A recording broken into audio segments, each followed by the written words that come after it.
Assalamualaikum warahmatullahi wabarakatuh. Good morning, everybody. Okay, it's nice to see you all.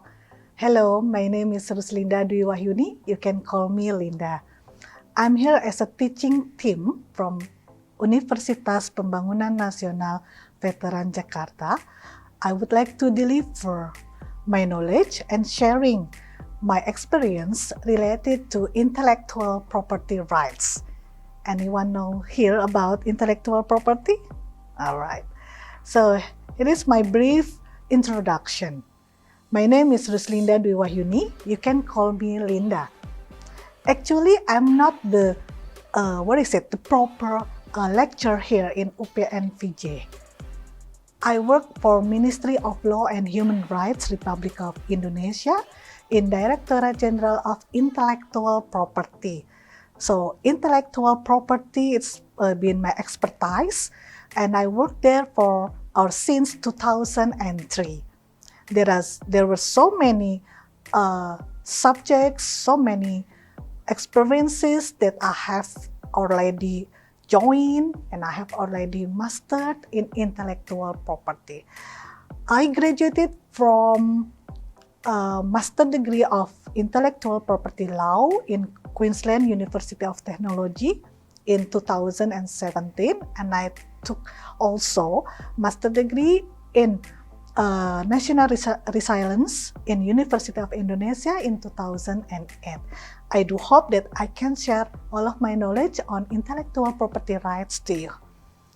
All right, as you can see in the learning subject that we have for the first meeting today, we will discuss about the definition of intellectual property and also the definition of intellectual property right. Yes, you're correct. Intellectual property and intellectual property rights have different meaning. Yes, later on we will discuss about it. And then the second topic that we will discuss for today is about the scope of intellectual property right. And finally, we are going to discuss about what are the benefits to have intellectual property rights. Okay, let's come up with the definition. Intellectual property. Anyone wants to guess what is intellectual property? Okay, very good. If we refer to the definition provided by World Intellectual Property Organization, or WIPO, is one of the United Nations body that ruled about intellectual property. It states that intellectual property refers to the creations of the mind, such as inventions, literary, and artistic works, also designs, symbols, names, and images used in commerce. Yes, and this intellectual property is an intangible asset. What does it mean? Intangible asset, it means that it is an asset, but we cannot see it. We cannot touch it. It's a huge difference with tangible asset. Tangible asset like car, motorcycle, our vehicle, and then building, our house, land, jewelry, all of the tangible asset that we have, we can touch it, right? But intellectual property, we cannot touch it. But it has a very much higher value than tangible asset. We will discuss more about this on the second meeting. So, let's move to how can we protect our intellectual property? So, before we move forward to discuss about the way we are going to protect our own intellectual property, according to William Fisher in his theory of intellectual property, he mentioned that there are two systems of protecting intellectual property. The first one is constitutive system. Constitutive system is a system that protects intellectual property by offering or applying application to IP office, to intellectual property office in every country's member states of WTO and WIPO.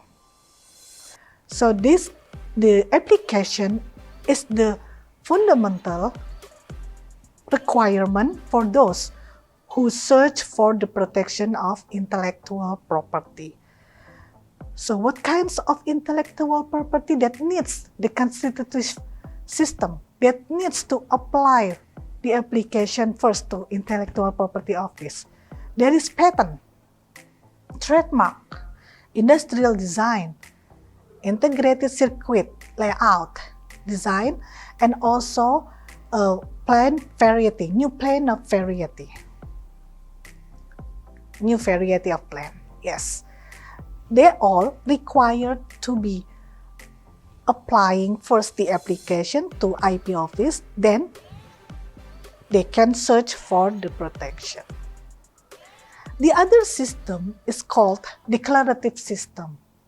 Declarative system does not require any requirement for applying the application to IP office, no.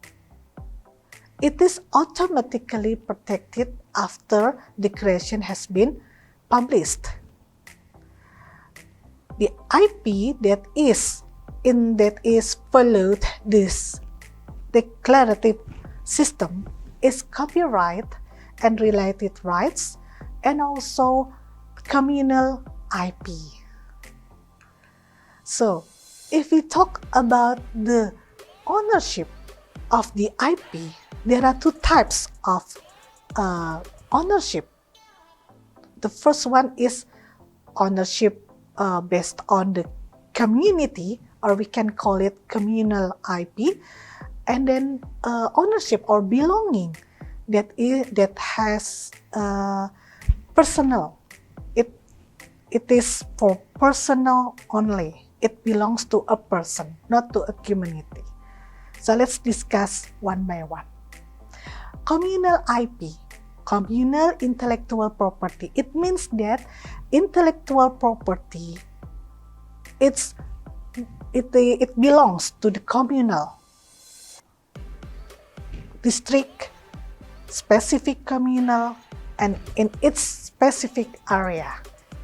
What are these intellectual property belong to the communal IP? What are they? The first one is traditional cultural expression. Traditional cultural expression. What are they? Anyone knows? Anyone to guess? Okay, good. The song, folklore. Yes. We don't know who is the creator of the song, right? Yes, we use the song when we are little. Our parents, our grandparents also. Yes, we always use this song inheritance, right? So nobody knows who is the creator of the song. So it belongs to the community. Very good. Yes. Yes, of course. The traditional game. Yes. Traditional dance. Yes, it is. They are all examples of traditional cultural expressions. Very good. The other example of IP communal is traditional knowledge. Okay, traditional knowledge. It's like our recipe, our traditional recipe to heal persons, or our traditional recipe of cooking. Yes, it is inherited by our parents or grandparents, etc. We don't even know who is the first creator of this traditional recipe, right? Yes, but we use it. We test it, right? Very good. It's communal IP. And then the other example of communal IP is geographical indication. What is that? Geographical indication, it shows the products, or maybe some products that are mainly mainly made and mainly produced in some specific area, and it has very specific taste based on their chemical, and then their humidity and their environment in this specific area. Let me give you the example. Coffee. You know so well that Indonesia has a lot of kind of coffee, right? Yes. But have you even differentiate between one coffee from Aceh and one coffee from Central Java? You know the difference? Yes, you are. Yes, correct. The sour is different. Okay, the bitter. Yes, the bitter inside the coffee is also different. The taste, and it makes the taste of these two coffees so much different, right? Why they can be so different?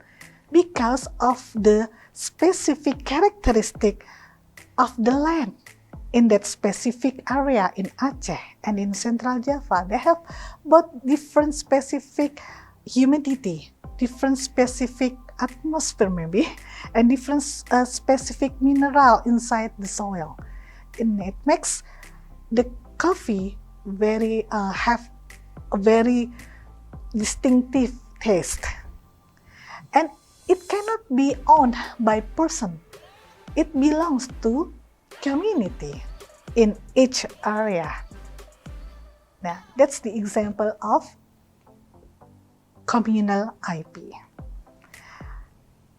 The next example of communal IP is genetic resources.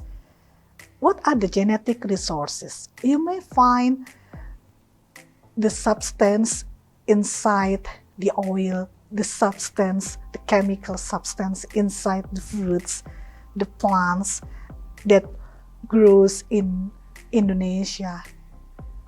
It's all our genetic resources that we have to protect. And we cannot own it as our personal because it belongs to us.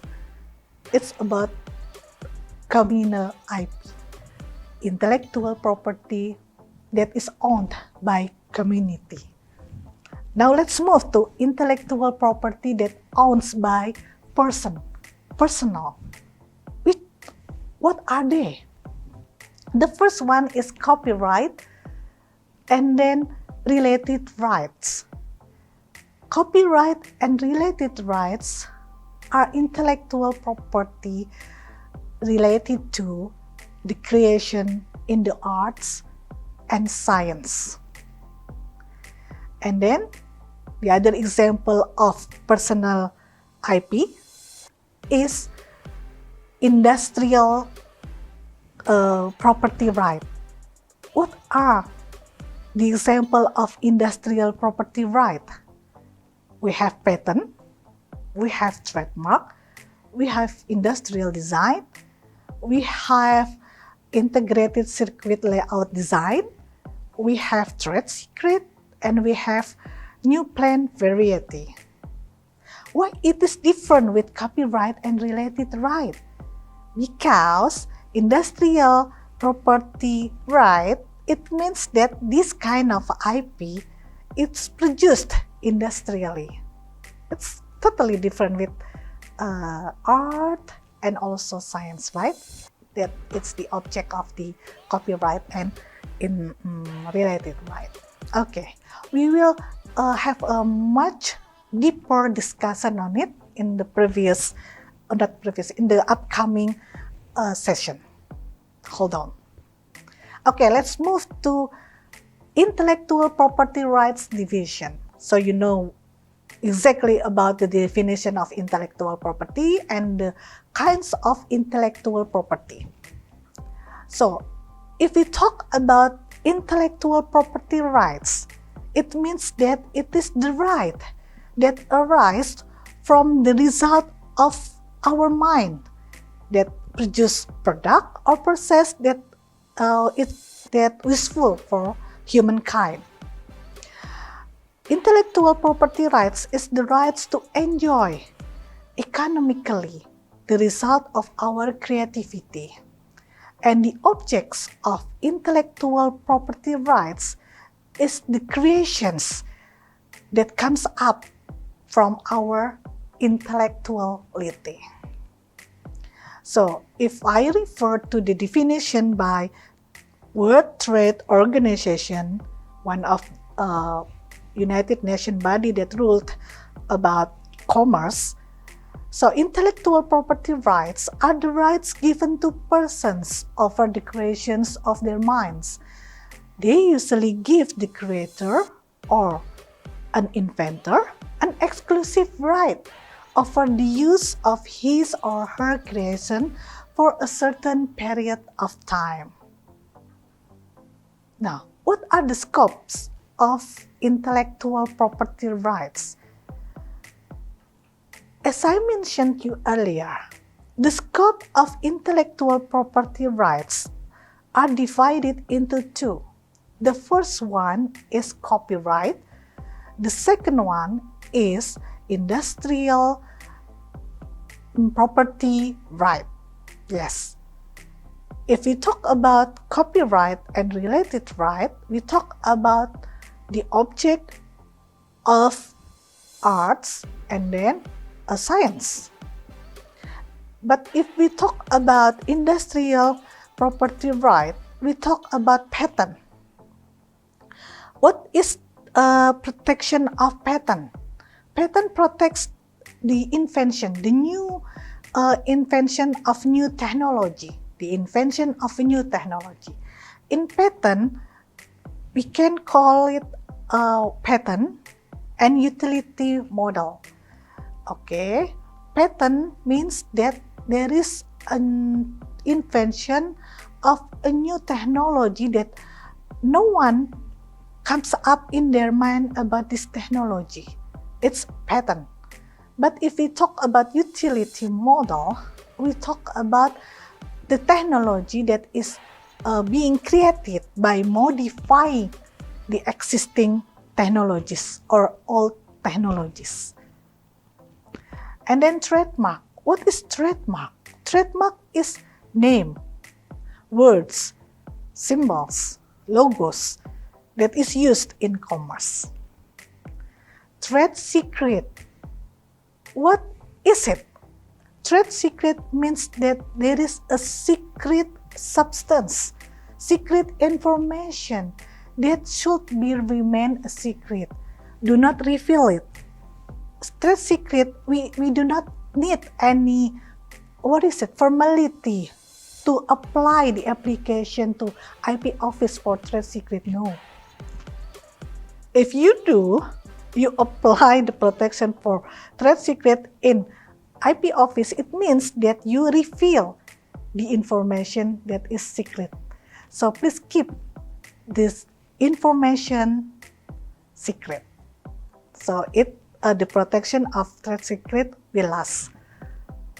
All right, and then move to industrial design. What is industrial design? Industrial design is the right to protect the industry, the overall look, the outer look of the products that is new. The new appearance of product can be protected under industrial design. And then new variety plan.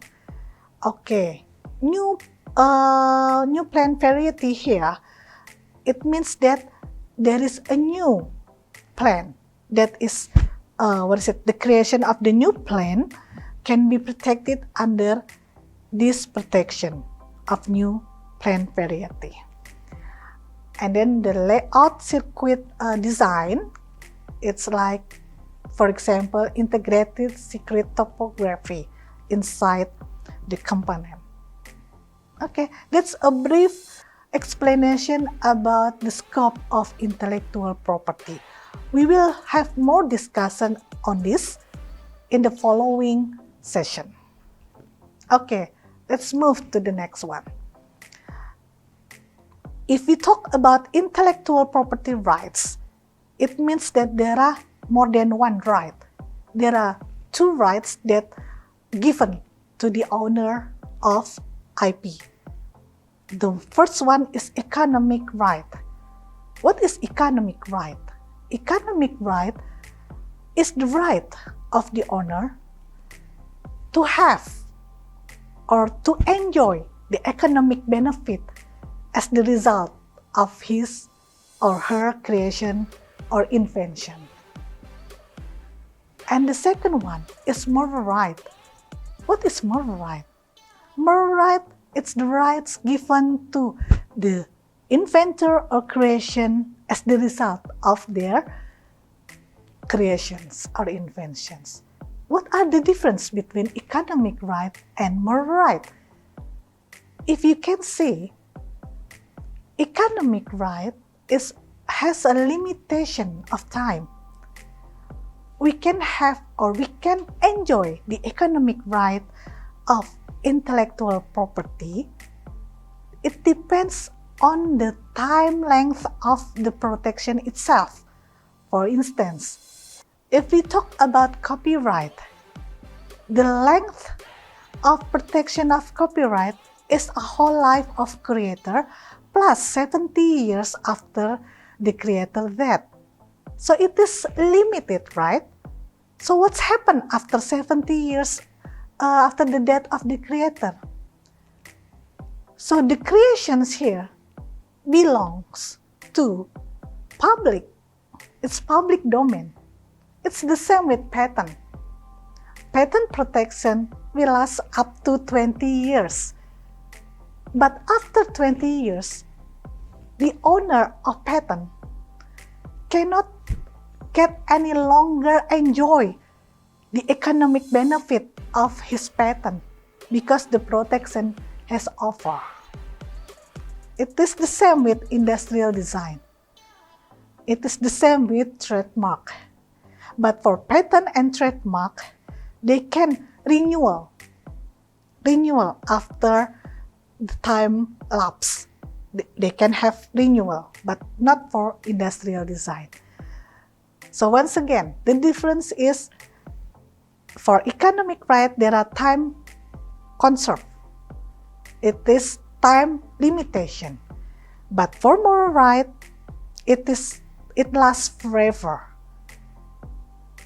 It's immortal. So the moral right of the creator or inventor lasts forever. We still remember that he or she is the creator. So now, let's move to the last topic. So what are the benefits to protect intellectual property? Here are some benefits.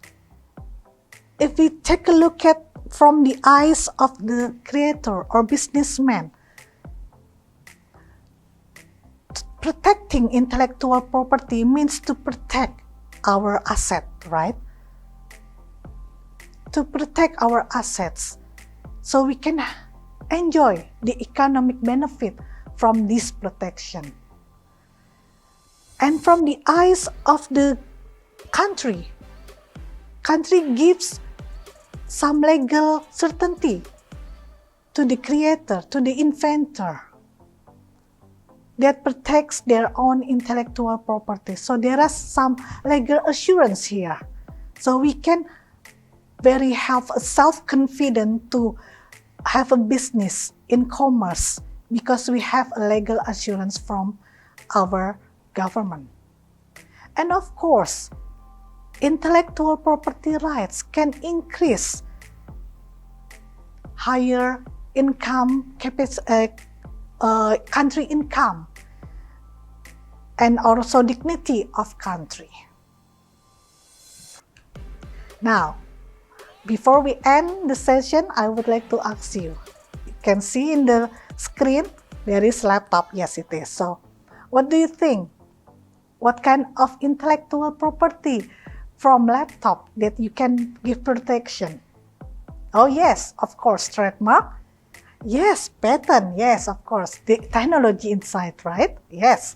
And then design. Yes, industrial design. We can protect it from the shape, overall expression of laptop, yes. And then copyright, yes, software inside laptop is protected under copyright. And then yes, integrated circuit layout design, and then trade secret, yes, of course. What about the next one? All of you have mobile phone, right? So what type of IP that can be protected inside one mobile phone? Yes, trademark, of course. Technology inside, patent, protected under patent, and then design, yes, design not only the form or the configuration of the mobile phone, but also the icons that we touch. It is protected under industrial design. And then integrated circuit layout, yes, and then trade secret. It's very good. Now you are successfully identified what are the types of intellectual property that can be protected. Okay, that wraps up our meeting for today. Thank you so much for your active participation. I do hope that this information will be useful for you, and see you again in the next session. Bye-bye. Assalamualaikum warahmatullahi wabarakatuh. Thank you, guys.